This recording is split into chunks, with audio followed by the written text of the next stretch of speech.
This is Jesse Hensley. This is Josh Turner. And this is Chris Bow. Welcome to Turn Down for What? Welcome back to Turn Down for What? The gang's all in town. We got everybody. Everybody. We have Jesse Hensley back in action. We got the wonderful Chris Bow. And good to see everyone. Bringing back our special guest from last week, our Tesla loving amigo, Joe. So let's keep the conversation going from what we had last week. We were obviously kind of diving into the Cybertruck announcement and everything that kind of tied into that with the price, the range, kind of what we expected versus what actually came to reality. Okay, I'm going to derail all that. And let's just go back to what we were talking about. So apparently, Foundation Series. The Foundation Series. So okay. Continuing down the point, we're going to get to the white seats in just a second. There was, and we've seen some people actually get invited in the last week to do this Foundation Series, which is a $20,000 above. I've seen it a $20,000 markup on the all-wheel drive and a $20,000 markup on the Cyber Beast. So you have the option for this $20,000 markup, and it is a exclusive early release with extra badging and things for the founders round of, the early adopters. So why don't either you, Jesse, you, Chris, or you, Joe, tell us more about this? I will say it's worth it though if it's got a lot of free stuff, because the driving, the automatic driving, that's what, 16,000 if you got that. The connectivity to the Skylink, that's going to have that's probably $80 a month that you could probably use at your house as well, because I have Starlink as well. So maybe those two items alone would make up that 20,000, and then you add everything to it. But I was going to have automatic driving or the full driving on mine anyway, just because I'm getting older and I don't like driving. So, and if you see him drive on the roads, you'd be absolutely terrified. There's a reason he balded his tires out in like less than 20,000 miles. Is because I don't want to hear about that. So these are the experts. They know this. So you were saying that the white seats, I was under the impression the Foundation Series was going to have the white seats, but it is not the case. No, the Foundation Series comes with black seats, white piping, and white interior on the doors. Okay. Now, can you, with the regular series, get white interior and dark seats, or is that exclusive to the Foundation Series? So this is the thing. So when I talked to somebody at Tesla, the exact words they told me was that I can't tell you that it's not going to have white seats. And so not only that, but the video I filmed, the Cybertruck I was looking at didn't have black buttons for the door adjustments. It had white buttons. So I noticed right away that there's some differences that they have, and the Foundation Series has black buttons. It doesn't have white buttons. Gotcha. Interesting. Yeah, I mean, I've seen a couple people go on and actually reserve that. I think, like Chris was saying, I mean, you are paying for it. It's not free, but it's one of those things that logistically there's value, and it's going to be. I was telling him, get the Foundation Series, because for resale, I'm sure I'll never resell. Paying all the bells and whistles individually is going to equal almost the same amount. But by having a Foundation Series, if you ever had to resell it, I'm sure it's going to have a higher demand value because it's one of the OG ones with all of the special badging. Yeah, he's not selling that truck. No, it is. It's going to my son, my middle child, when he wants it now. So he does not need no truck that going 2.4. And we'll see. So the lot bar also is a lot bar that comes with it. I don't know if that affects only with the tri-motor. With the tri-motor. Yeah, is that undermounted? Is it undermounted? No, over. No, it's right on top. Oh, okay. It looks pretty badass. Yeah. So it does. I like it. So Joe, you also have the Cybertruck ordered as well as I do. Day one for both of us. You said you're probably going to hold off and get the Foundation Series. You're going to wait. Is that the case? Yeah, I don't need the Foundation Series because, for one, I want to customize my interior more than what they're offering on a Foundation Series, and they do that with a lot of their launch series stuff. They kind of limit it just so they can crank them out. You know, I mean, that's not a problem. I think that's awesome for the people who who want the Foundation series. I don't really have a need for a Foundation series, just like I didn't have a need for the Signature series Model S when those came out in 2012. I mean, yeah, I'm fine with waiting. Now, I think the interesting question. Go ahead. Let me say for Joe though, if you wait for the dual, and the dual is at 79,993 or something, right? 997 something, yeah. But it's not. I don't think it's going to be standard with the white seats. So do you upgrade and pay for the white seats, which is going to put you over 80 and lose the tax credit? Like how's that going to factor into your decision? Buy the seats for $7,500. I mean, the question would be, can you is the seat change going to be free, or are they going to do like they usually do and charge a couple grand for the what's that like with well, I mean, that's the thing. Like we have to wait and see. I mean, if that's the case, then I'll choose the black seats and just like you say, it's not going to cost me $7,500 to upgrade the interior externally. But even if that still takes off that extra $17,000 from getting the Foundation series, which I don't really need, so. Well, the self-driving makes it to where I'm not really going to have that big of a headache, because I was going to get the self-driving anyway. I had originally, when they came out and I saw the numbers, I was like, F-150 Lightning, this is a great comparison. The 2-motor is the same price as what we paid for a Lariat Lightning. So when you compare that truck with my truck, surprisingly, the Ford holds up a little better in several categories, except for range. And I would also think that the actual range is better in the Tesla than the F-150. But, when you compare the two trucks, I was shocked with how similar they are. But then, as Josh kind of convinced me, bad habits, I'm probably going to go with the tri-motor. I'm probably going to go with the Cyber Beast. I'm probably going to go with the extended range battery.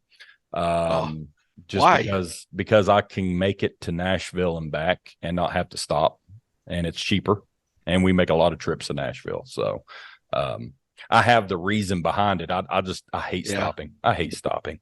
If it was quick at the 250 charge, though, is a lot less inconvenient. I mean, stopping once during your trip is fine, and getting it done in 15 to 20 minutes is fine. You just don't want to have to stop twice for 45 minutes. It's just with our Lightning trucks. This truck is going to be charging so much faster. Yeah. I mean, with our Lightnings, I mean, we're maybe getting 150 delivered on average, and at the range at 270, you stop once on the way there for 45 minutes to get it back up. Then it gets you to Nashville and back out, because we're usually going there and back in a day. Then you're stopping again for another 45 minutes to 80. And then you have to stop again on the way back, because you can't make it all the way back on 2 full charges. So that third stop is only like 10 minutes, but it's 2 45-minute stops and like a 15-minute stop in order to get there and back. And the range would solve all of it. I mean, you would have to charge once, but I mean, stopping once is fine. 15-minute top off is fine, but 45 minutes twice is hard. And that's what I wanted. I wanted the 500-mile range. Not that I needed it, but I kind of do. That's what would make it to where I'm willing to pay the extras, because I have that convenience and I have a use case for it. But I'm also never experienced 250 kVW. And now, even though Tesla's site says 250 on this truck, but I have seen a lot of different groups say that it can charge at 350. Do you have any confirmation on that? Yeah, the Cybertruck is a 350 charge. I mean, so it's capable for the V4 supercharging, which is 350. So it's capable to do that. And I think where the confusion comes in is that the current Tesla network, the V3 chargers, and even the V4s, it has the V4 shell, right? But the actual transformer hasn't been swapped out yet. So that's why people are saying currently it's the 250. Well, and I saw on Tesla's website, they marketed it as 250 charging capacity, max 250. But the Lightning also is advertised as max 150, and I get 175 at an EA. We got up to 180, but we're rarely seeing over 170. So, I mean, it's possible to get above it, but their website advertised a 250 charge. But my guess is with the new chargers that they'll allow it to charge at a faster pace. But 250 for a slightly smaller battery than we have in our trucks is, in my opinion, far more impressive and way more doable than, even if it only got 250 and more range. You're going to get more range, quicker charging for a smaller battery, which means your stop time is almost 100% quicker. Is it 340 for the dual engine or dual motor? 345 range. Yeah, the dual motor is 340. Oh yeah, 340. Yeah. You know what? I'll also tell you too. Besides the range thing, the charging of the Cybertruck is quicker than what's rated, because even at the 250, because it splits the pack. Yes, split the 400. Yeah, so you're getting it charges way faster. It's a great design. They have this big switch they show. We were talking earlier offline about the Sandy Monroe video that came out, and they show the big switch where it can do the 400 and 400, or you can either go parallel or series to make it do the split 400 or the 800 when the fours come out with the full transformers. It's really smartly done. It's really cool. We're talking with some aircraft manufacturers about aircraft that way, and we're it's the exact same thing, to where it splits the charge between two, so you can actually charge two sets of batteries under one load. And hopefully they had to come up with a customized head for aircraft that are going to be able to actually split the current that way. But it seems like, with what they've done with NACS, obviously they're able to still split that in their system, but in the aviation world, it's GACS. For general aviation charging standard. Look at him. Look at him. But that's one. I think the other thing to mention on that, with when it comes to the, what they're doing with the extended range, the range extender, sorry, is I'm curious to see how they implement it, because is it going to have to live in your truck the whole time? Because you're going to have to go to a service center. Like eventually, can you have it rented? Like, so, hey, if I'm doing this trip, really far once a month, or if I'm going to Tahoe for the summer or whatever, the winter, to go skiing, can I rent it from a service center? I'm curious what they do long term with that, because it does take up so much space. Or if they can somehow, it'd be really smart, because Tesla can make more money off the battery pack by doing a rental type setup per day kind of thing. Yeah. Because and the other thing is, if you could get it out, if you had some kind of mechanism to get it in and out at your house, imagine the cost savings of that battery at $16,000 compared to a bank of power walls. I mean, I think that's getting years down the road before they can implement something like that. But the potential, you buy a power wall that you could slap in your truck and drive with. So, I mean, what you're talking about is convenience over practicality for Tesla, and I can tell you, for convenience sake and for ease of service center visits, they're not. They got more than enough. They got more than enough. They ain't gonna do that. Yeah, it's a great idea in theory, but I will tell you also, after talking to the Tesla guys, like it's removable. You can remove it. You just need to have the hardware enabled to, to do it. So did you have a sense when you were there? Did you have a sense that it was a self-contained with circulating coolant all within its own box, or was it going to tap into the coolant lines of the truck somehow? Did they ever talk about that? They didn't talk about that, but from the conversations I had, it seems like it's a self-contained unit, which then adapts to the power of the vehicle, so that way, the current is going through, but none of the coolant. It's not going to add any more power to the physical truck, though, by having a larger battery pack. It's just it's a supplement to refill what's there. Right. It gives you higher capacity only, it just gives you more capacity. Because if you really drew off of it like the regular battery pack, you'd have a higher powered vehicle, but it's just a supplement to probably act as a recharging element to whichever module in the truck is not being used or whatever. I agree with you. If you could take that thing and keep it at your house, knowing, okay, I'm not going to take a trip, but maybe 3 times a year. It's kind of like putting on the suitcase thing on top of your vehicle. It's a headache to put it on. It's a headache to take it off. But the 2 or 3 times you go on a trip, you love to have that extra room. Because the average American isn't going to travel 400 miles a day. So they would use that every day, but if it's able, I'm imagining it's going to be generally pretty darn heavy. For for that. I mean, it has to be at least 50 kilowatt hours. So you're looking at probably like over 400 pounds. Yeah. How many kilowatt hours is it? 50. Oh, wow. So, I mean, with it being that weight, you're going to have some sort of sophisticated jack system to get it in and out of your, which is why it's a service center install. Yeah, and there's other things, like when you think about, a lot of people are talking about, hey, I'm going to use this for towing. Well, you've got a 2,500 capacity on your cargo, on your hauling, right? Yep, well, now if you throw it in there, they rate it down 1,000. I don't know if it is 1,000 pounds, but they lower it 1,000 pounds when you put the range extender in. So now you're down to 1,500. Yeah. If you throw the four of us in a Cybertruck with an extended range battery, and then you put a 500-pound hitch, right? You're getting close to where, with just me, you're half a ton. I'm just kidding.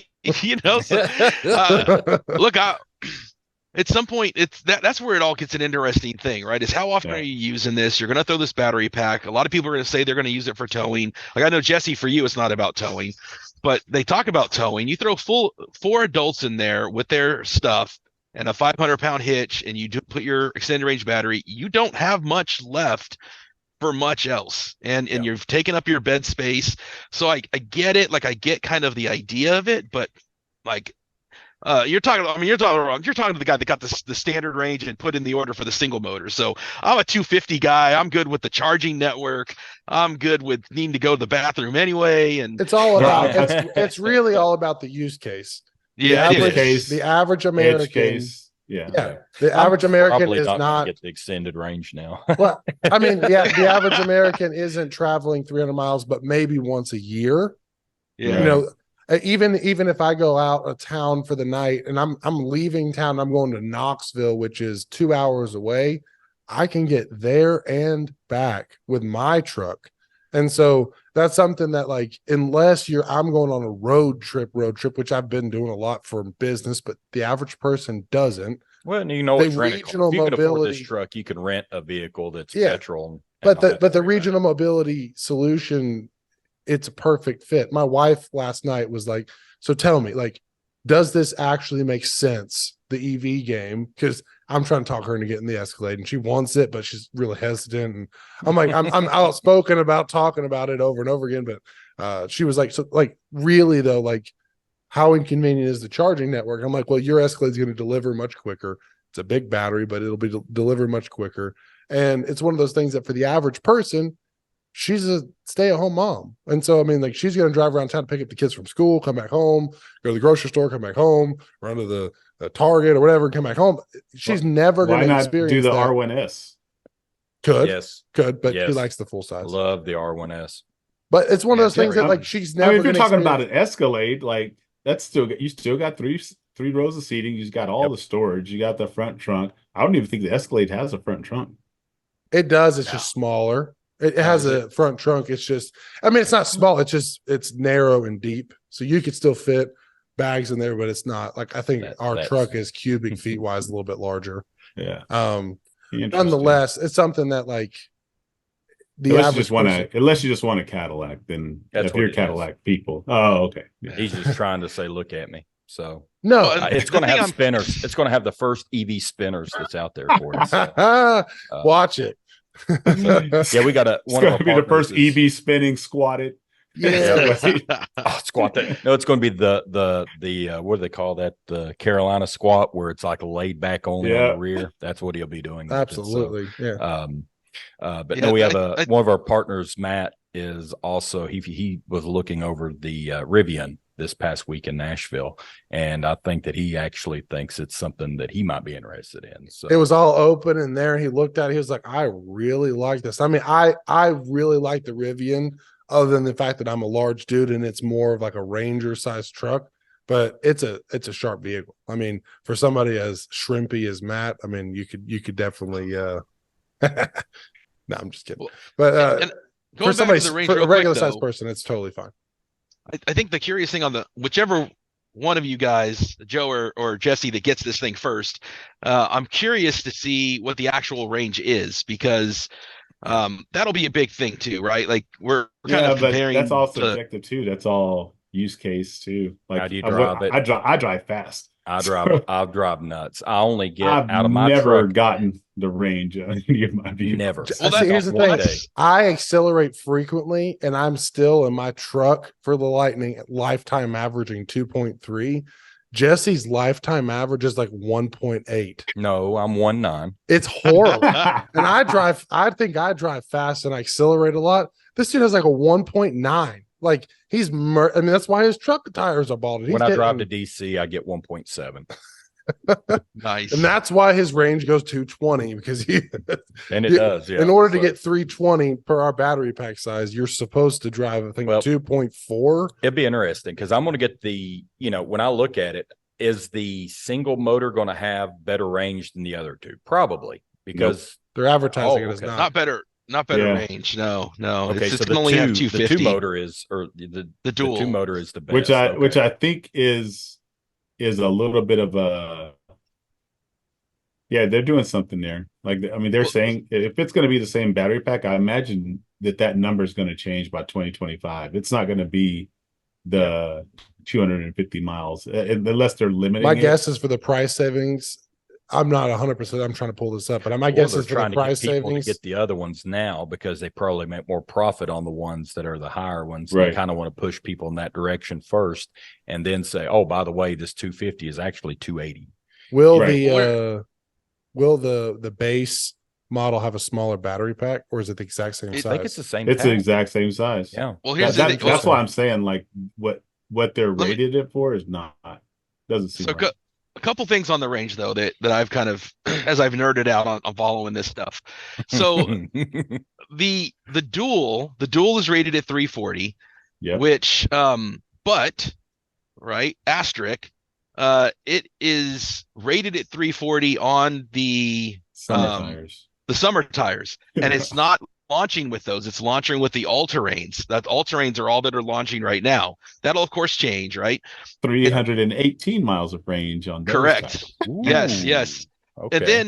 And then the thing that what I've heard, I'm only repeating like what I've heard. Obviously, I don't have any cool secret access to anything, but what I've heard is that when they register all this stuff with the EPA or the Transportation Department, then in a lot of cases this data is a placeholder. And so they that 123 kilowatt is really just a placeholder because this vehicle hasn't actually yet launched or been out there. And so between now and 2025, when it does, they will have to update that website with more accurate information. Because the same thing was true about the motors. There was a bunch of confusion about is it the induction motors or is it the PM motors, and where are they at? Because the original documentation it reflected one thing, because that was placeholder information, and then when it actually launched, they've got to update that, and that's why you'll see some inconsistent information on the government website. And that's where that 123 was just a placeholder across all three. I've got to think that 123 is going to be, somewhere closer to like the 90 or 98. There's no way that the rear wheel is 120 unless, like we talked about a couple episodes, Chris, they scale it back, because the range of the rear wheel is 250 and the performance is 320. So you're not losing 70 miles of range by only doing one motor. There's something in play there that's going to either scale the battery back, or they're going to cap less of it for some reason, because there's no way that you're going to get that much software range limited. loss. Yeah, they get software limited, so people can purchase that later. And I know they've done it in the past, but would you do it with the 4680 cells? Because the big part of their whole thing is they're limited. They're supply limited on the 4680. So you're not going to waste 4680s on a single motor and then software limit it when you need that. What do you think, Joe? So they are not limited on 4680. So what they're doing is they're using all the 4680 for they have plenty. They have plenty of 4680 batteries. So that was like a year and a half ago, you might have been able to say that, but now, no, they've got plenty of 4680, so that's not going to be the problem. The thing I think they're doing is, like what you said before, I think this is one of those situations where these numbers are placeholder numbers. I think it will still do 123 kilowatt hour, because like Tesla used to do that thing where they would like make different size battery packs. Now, the only difference I could see this changing is if they decided to do 4680 LFP in this pack, but I don't see them switching out the lines and making that much complication for, for what this truck was probably going to sell at. You know what I mean? It doesn't make any sense to switch. It's going to be a premium regardless. So why would you? Yeah, exactly. You're still going to make the profit margin. Yeah. So I think it's going to have 123. I think the range is going to change by the time it launches in 2025. I think you're going to see me too. Way more range on it. And I think these numbers are going to change going eventually anyways. Maybe they're just announcing that figure now to increase the current reservations converting for the all wheel and the Cyber Beast, and then next year when they start taking orders for the rear wheel, they'll be like, oh yeah, surprise, it gets 400 instead of 250. Yeah, but I mean, with a 120 range and using less power overall, I mean, if you look at every vehicle, I mean, the less motors, the better range you're going to get because it just performs better. So it's got to be a rear-wheel drive long range. Got to be. Yeah. Like there's no, it doesn't. Unless they come out with an alternative battery pack specifically for that rear-wheel model. Either that or they'll, like you said, they'll have the rear-wheel model, which is what they're advertising to be 250 with an alternative battery pack, and then they'll do like they did with the X, where they have the long-range version, which then is the 380 range or whatever that's going to be for the just rear wheel drive 123 battery. Well, and the good thing about it is we're going to find out, because here we have three people sitting here. One's going to have the a single motor. The other one's going to have the dual motor. Did you ever put a reservation in, Chris?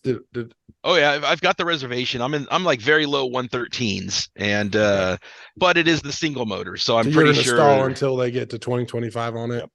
2025 and see because then I'll be able to see what everybody else is saying. I'll be able to see what's out there. Hopefully interest rates will come down. So I'm holding it, and then I'm always that little optimist. Like Consumer Reports just in this past week did a thing where they tested like the top 15 vehicles and compared them to what the EPA rating was, and the Lightning was one of the worst in terms of comparing the two. And they did the test at 70 miles an hour instead of the EPA test, which we know is a different game. And the Lightning, and you guys can tell me because I don't do a lot of long distance driving, but they were saying the Lightning at 70 miles an hour was getting them about 270. Does that sound right to you guys? That's very similar to what I get out of my F1. Yeah. I mean, if you do the math, I'm getting on the road, if I'm traveling distance, I'm usually doing 75 if I'm driving 75 to 77, but I'm averaging, it would be realistically 1.9 out of that, but if there's a 132 pack, that would be 250 at 77, but sometimes I'm getting 2, and so that would be closer to 270. I'm usually going 15 miles an hour different from that, but I'm not going to say what direction. So I think the Cybertruck has a lower coefficient of drag. I think it's going to have some efficiency there. So I'm curious to see what that ends up, right? Because it was and Cybertruck has the heat pump, which is going to help them. The F-150 in 2024 will have a heat pump. Mm-hmm. So I think there's these little things that may get you closer to some of those range numbers in a Cybertruck than what the F-150 is giving. To speak to the efficiency, I don't know if we talked about this last week, but to speak to the efficiency, you have a 10 kilowatt less hour battery for all-wheel drive to Lariat, apples to apples. Yeah. Now, we talked about how this is a all-utility vehicle and all that, but apples to apples, if you did that comparison, 10 kilowatts less, and on the all-wheel drive, you're getting 20 advertised range miles more. So and it speaks to the efficiency in of itself with drag and motor efficiency. The motors, I think, because between those two variables, you're getting apples to apples, and what would be 60 mile range. So I mean, there is an efficiency gap there for Tesla having a better system, whether that's through drag or through the motor technology. So my number is a 1275.4. So I don't know where that compares to your alls, but 112.75.4, and then the other three numbers, which he won't say online because I don't know why. 112, that's pretty low. Everybody's been marking them out. What are you going to do with it? Yeah, you can't do anything with my reservation number. I was You can't act on it. You can't even sell the reservation to somebody, so I don't know what the purpose is. Now, I did see where somebody said they brought back that you cannot sell this version. Have you heard? Okay, yeah. So I'm not going to be able to sell it within a year. So they did take away the $50,000 fine lawsuit or whatever. So that's not going to happen. But it seems like anybody selling it, you're going to be restricted from buying not only this Tesla, but any Tesla going forward. Okay. The, And the they have user the ability agreements to that do I've that. the user agreements that I've seen screenshotted still have that Tesla can go after you for $50,000 and can take action on the ones that I've seen posted. Yeah. I didn't see. So Well, that's when it you looks sell it just for 250 and you just cut your losses and profit your 100K. I don't know. I so could here do that. this was the best idea I've seen. Is somebody said you open up and you buy it in California. Somebody in California buys it under an LLC, and then you sell the LLC. Oh, And so you're not selling the truck. What you're doing is I'm going to buy it here in California under an LLC. Asset. Yeah. So yep, and then I'm going to sell that to Jessie. sell the company. So Jessie now it's still registered in California under the LLC. Now Jessie takes it home and he bought my company from me. Legal loopholes. All Right, these right. There's always a gymnastics. legal loophole if you really want to work it. Let me just say, consult your tax attorneys and your business professional. Yeah. Do not listen to what I am getting off We the are interwebs. not licensed tax All that needs professionals. to do is get on X one time with a picture. Look what I did, and you'll have the guy come after you. Say, "Well, you think you did?" Elon will come knock on your door and tell you what you did wrong. He's like, "No." But So I do want to shout out Joe and shout out myself on what you guys just mentioned about the utility, right? The utility vehicle thing.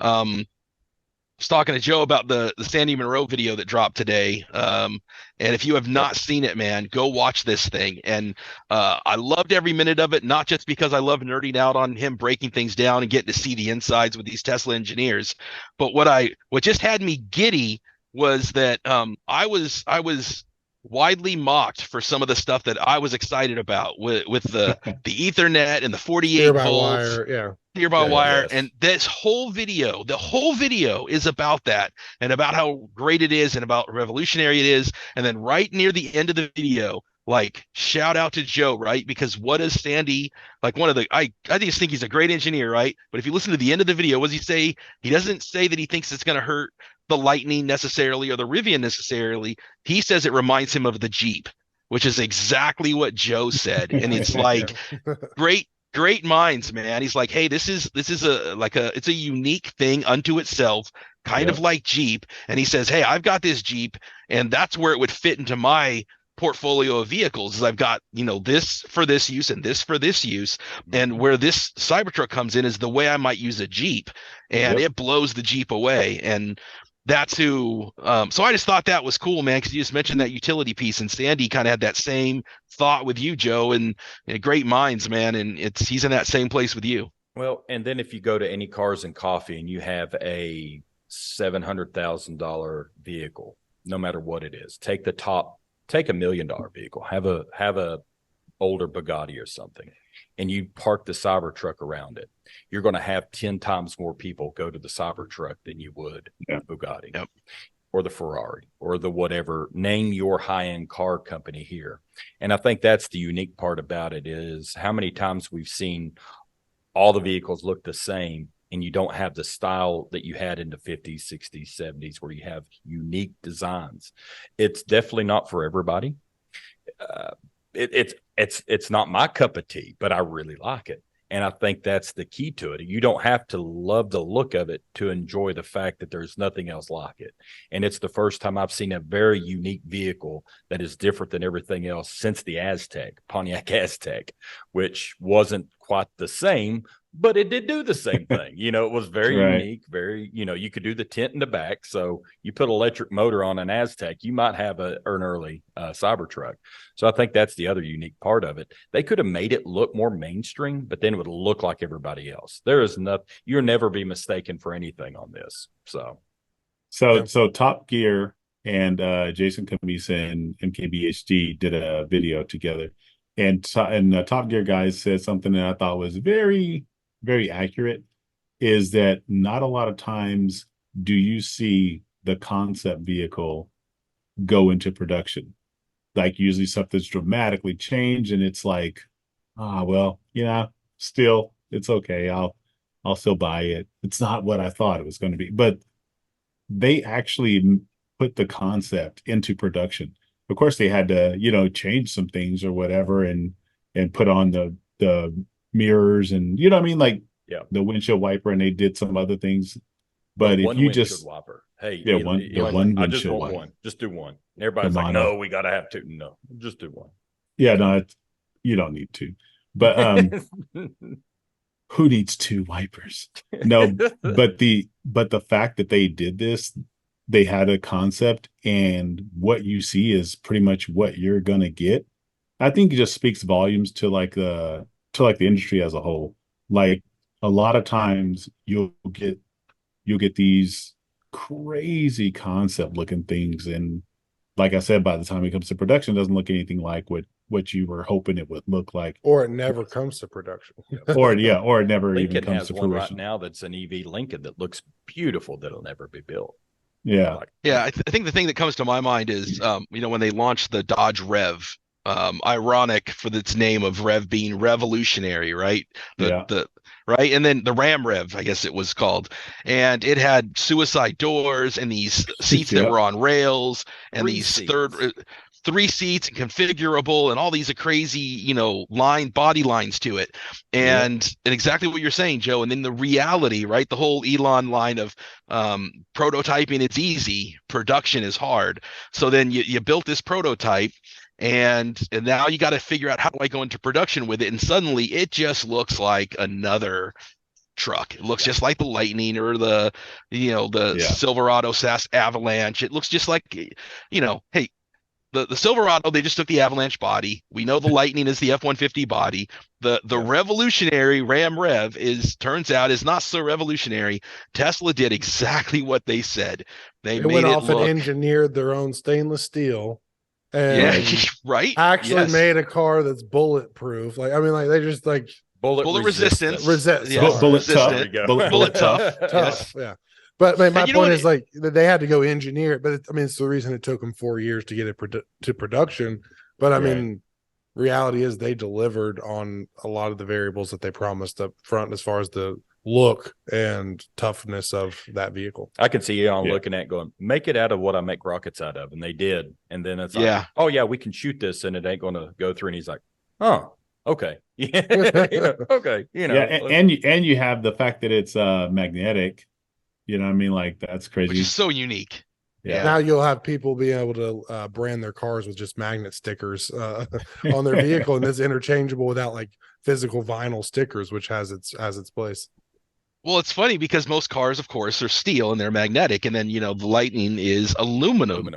And so when I tried to go and adhere some type of magnet material, or for like my California HOV lane stickers, right? I tried to switch it to magnet because I don't want stickers on my truck, so I put them on magnets, and I quickly realized, crap, there's only like 2 places on the truck, front and rear bumper, that I can put this magnet, because you can't fit on the sidewell, the fenders, like it normally would, because they're not magnetic. And but I was and so I think the extreme design and stuff that Tesla does, it's just amazing. It reminds me of the fashion industry, where you see some crazy fashion show with outlandish stuff on the runway. But when it gets to Old Navy, man, they've got to produce these things in mass.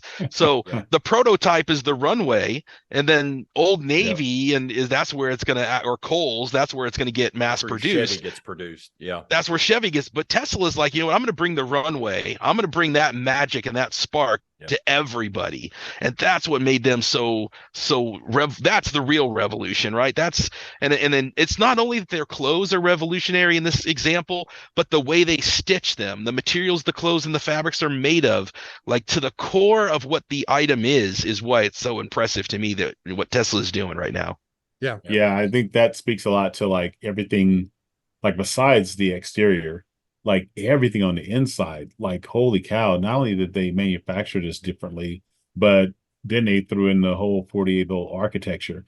And when you guys have a chance to watch that Sandy Monroe video, dude, they decided to make a lot of their own parts because of the 48-volt. So they ended up making all their own switches and actuators and things like that, just so they could do what they wanted to do.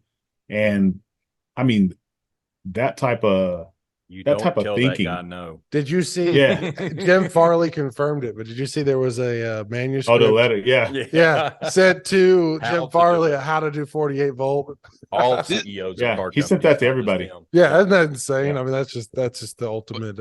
But I love Jim Farley because not only has he embraced NACS and embraced the 48 volts, and God help, man, I hope T3 has some of this stuff, right? Man, T3 is definitely gonna have it. And what was great though about the Sandy Monroe video that we're talking about is guess who it was sponsored by? Sponsored by Ford. And so when you watch it right at the beginning, everybody's tuning in for Cybertruck, right? Yeah. The very beginning of the video is a Ford commercial. Sponsored by Ford. Like that is how I love it, man. It's like a little bromance, a little like big brother, little brother kind of ribbing each other, you know, little bit of different trucks, different use cases. I mean, Jim Farley gets a Cybertruck for a municipality to have 15 vehicles in a fleet to go look at gas meters or water meters. You can have the F-150 Lightning, and it makes perfect sense for that truck. And if it works for that, it's going to work for a construction company. It's going to work for colleges. It's going to work for anybody in that field. And I think that them going back and forth will make the Ford better. And I think that Tesla has used, you know, I don't think they were going to put the outlets in the back of the truck until Ford came out with the Lightning, and it had the outlets in the back. I don't even think they if you watch that initial launch video, they weren't even going to do the front like that. Yeah, the front wasn't even going to. It was a Rivian style. It was a Rivian style front at first. And everybody's like, no, you got to have it to this, and it's like, well, we're going to copy Ford. And Ford to Tesla's what credit, they did in the year and a half. They said, hey, we're going to build this, and their the demo looked like what we got. And then a year and 3 months or a year and 2 months later, we have it. Now, here we've been waiting 4 years for this one, and it's very similar. I'm happy with it, but I think a lot of the Lightning has influenced a pretty good number of the parts. And that back and forth is going to make that relationship stronger. And you're going to have both worlds get better. And I don't see anybody else jumping up to do it. I mean, Chevy's already postponed theirs a little bit. Right. They've only made 1,000 of the Hummers. So it's like, really, that's not even have anything to do with it. And then you have the Dodge, which I've not heard anything about its release. I'm assuming that they've not done anything. So I honestly think they're going to be the two players in this field for the next 2 years. Yeah. I mean, and that's why Ford's number 2, right? Like, this competition breeds success. And there's a lot of the Tesla fanboys that just want, you know, Tesla to dominate everything, and it's not realistic. Like, there can't be one vehicle to rule them all. It just doesn't make any sense. So one to bind them, the golden Tesla on. But what they're doing and camaraderie that, you know, Jim has, and even before that, Elon was talking to Volkswagen. He went and spoke to all their people, and you know what I mean, but before they ousted freaking Deese, but I mean, he was like, hey, however I can help, you know what I mean? Like, you guys want to get over the hump, however I can help. So I think it's cool that they have these dialogues, that this is open. I mean, Jim Farley is pretty, he's got it all out there, right? To separate the stock and keep the finances separate, so you can see exactly what they're spending, exactly what's happening with or losing. Like, you know what I mean? Like, in that, it just, the transparency is huge. Huge. Speaking of transparency, we are almost out of time. Good segue there. Great conversation. Love this stuff. Any closing statements you have? And one thing I do want to, Joe, I am not part of any Tesla club because I don't own one, but I'm getting one. So what information do you have? Something we've discussed is these Tesla clubs are all inclusive. They say Tesla club, but anybody's welcome. Well, so what club do you have, so I can make sure to give us a little promotion for your club, so anybody listening can join and follow you on Twitter and other platforms, or X. Perfect. Yes. Let's not. So I'm the president of the San Joaquin Valley Tesla Owners Club, as well as the NorCal Reno Club. So our NorCal Reno Club covers Sparks, Nevada, which is the Gigafactory there, as well as everything from the northern region. I cover everything from Northern California pretty much down to Bakersfield. Bakersfield is my cutoff. So So we have a pretty big area, but yeah, you can just SJV Tesla on any of the social medias. So I'm there on X and Instagrams. All the good. fun stuff. Awesome. Well, if Even the book face. That SJV is San Joaquin Valley is what that stands for. So SJV, type that in, it pops right up there. There you go. Absolutely. Shout out. Check them out on any social media platform. There's good content coming out of there. And also follow us. We have had multiple platforms, but I actually just recently got a X account started for TDFW podcast. So nice. If you want to go check us out, go to TDFW podcast on X, and we're already on all the other platforms. So I couldn't remember what you was talking about there. Turn down for what? TDFW. There's too many alliterations to TJ Watt for turn down for what. Everybody wanted to do something for that with his with him. Yeah. So it's not even electric related, but because the last name Watt exists, it's TDFW podcast. So there you go. Check it out. Nice. All right. Well, another episode. We will probably still have more Tesla stuff to come. Thank you so much for joining us again, Joe. It's been an honor Joe. To have you. I will probably have you back on again at some point in time. It's good conversation, good insight, and we'll definitely be talking more as we get closer to getting our Cybertrucks in hand. So sweet. Thank you guys.